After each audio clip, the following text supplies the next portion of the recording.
I just want to show you this battery tester. What has been in the box for a while, but a lot of people have questioned what it is and how it works. Brilliant little device, because we never know about our batteries. So with this little tester, you put it on and you can see that battery's full, so we can put that one in the ferret finder. But a lot of the time that's not worth putting it in.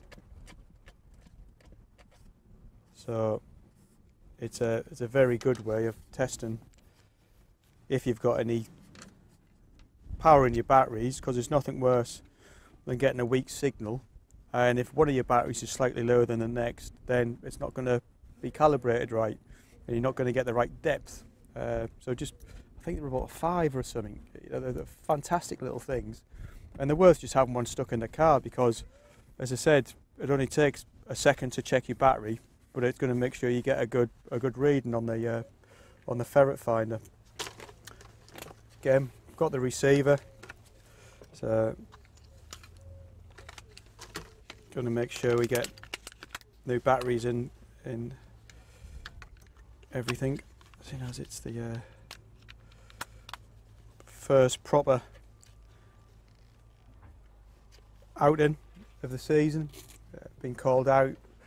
There's a horse show on this paddock in a couple of weeks, and they don't want anybody with the dogs for the dog show or the horses to put their feet down any of these holes. There's not many holes, but they're very deep. There's not many holes, but there's plenty of piping underneath the ground, so I'm going to be using some big hobs today. I'm going to be using Millie, the old girl, just as a marshaller for the nets, just in case we do get some juvenile rabbits come out, and we'll see how the ferrets go. I'm treating this one a little bit like a pre-season friendly. I'm getting stuff fit now, I'm getting stuff focused, and the ferrets ain't going to be working like they do work in the middle of the winter. You know, I'm not going to kid myself and think they are, but they should work, or hopefully they'll work well enough to do the job we need them to do today. So we'll have to wait and see, but I'll just get these ferret collars up and then I'll show you the ferrets, and I'll show you the difference in sizes of what I'm going to be using, just in case we need to. Got my key ring with the 3 essential things on there. My Blade Tech knife sharpener, ferret finder switcher on and offer, my bottle opener.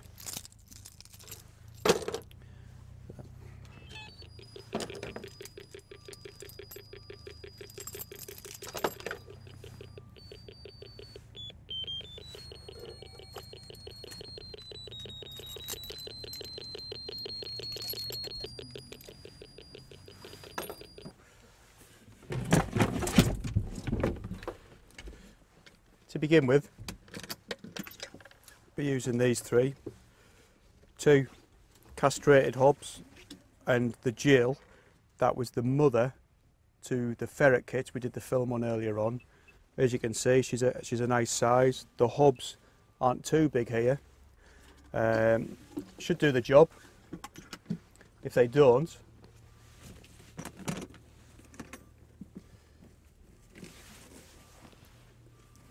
I've got these fellas. Now these are a little bit bigger, as you can see, and if the rabbits do need a little bit more for persuasion to come out in these big pipes, I've got the tools for the job.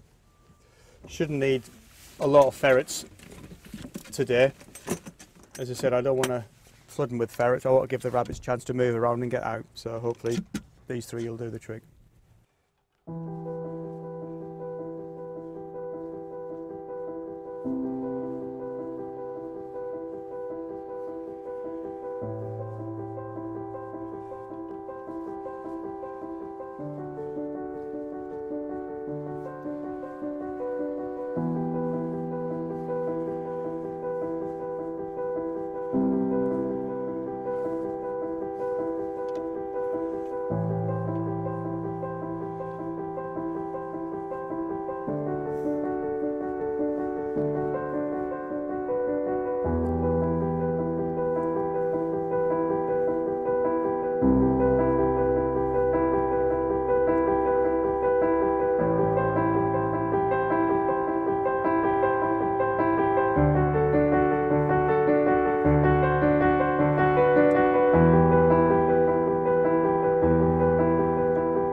just, when we talked earlier on, talking about the pipes under the ground, just goes to show you there's only a few holes, but these pipes are deep, 2 or 3 layers, and they're quite expansive. But ferrets found a rabbit.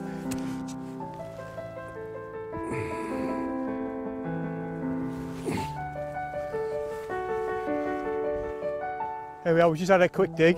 The ferrets have bolted a few. Then we've got some juvenile rabbits, which, you know, this is telling us we're in August and not the weather. But a rabbit's a rabbit, I'm afraid. So we're here to clear the paddock. So it's been good. I'm going to have a see if my little polecat's on something, and then hopefully it's not too deep, and we'll get that one out, and then we'll fill all in, because with them wanting this level, they want to fill it in, and then we'll see if anything's coming back in from the peripheral areas around the field. But no, it's going good so far, so good start of the year.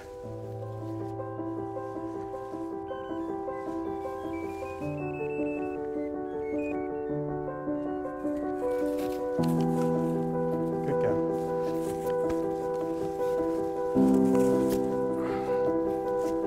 Good girl. Dead, good girl.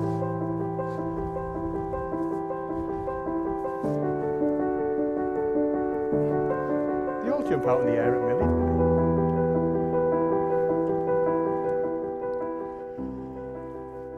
they? We've had 1 or 2 little digs. It's the ferret finder.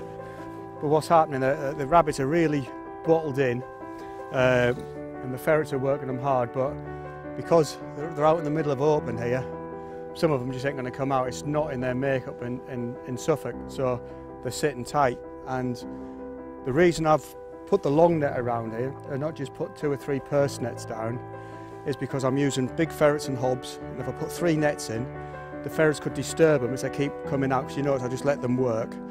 And all that rabbit needs is a little avenue of escape, and it's off. And if 2 rabbits come out at once, then I'm going to lose one. And what the long net is, it's a big pair of reassuring hands, which means no matter what I do in the middle, the worst that's going to happen is a rabbit's going to come out and go back, but I'm not going to lose it. If it runs off, I've lost it. But if it goes back under the ground, then I've got a good chance of getting it out. And this is why I like my stop nets and long nets as opposed to the purse nets, is that I let the rabbits come to me and then leave all the vibrations to when I'm looking for the ferret and not re-putting the net down. And it gives me the option then to use 2 or 3 or 4 or 5, maybe more big ferrets, because in these big pipes we need big ferrets. So that's why I'm using the long net and not the purse net. It's just purely, over the years I've found out that this harvests me more rabbits than what purse nets does. So it's just all down to a pure personal preference.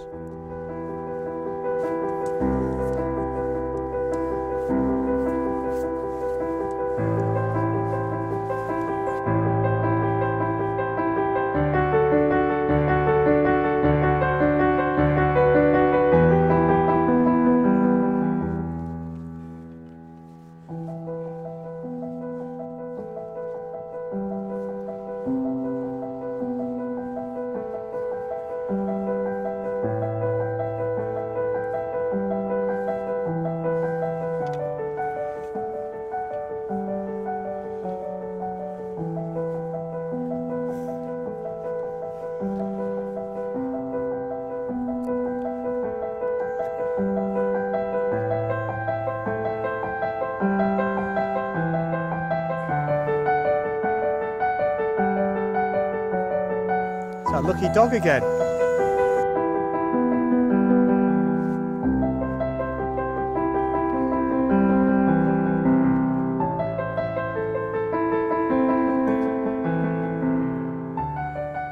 A few rabbits caught. Paddocks have been saved for the dog show, and it's nice to get the ferrets out, and we'll see what happens in the coming weeks. But there's one thing to be sure, plenty of rabbits to be caught.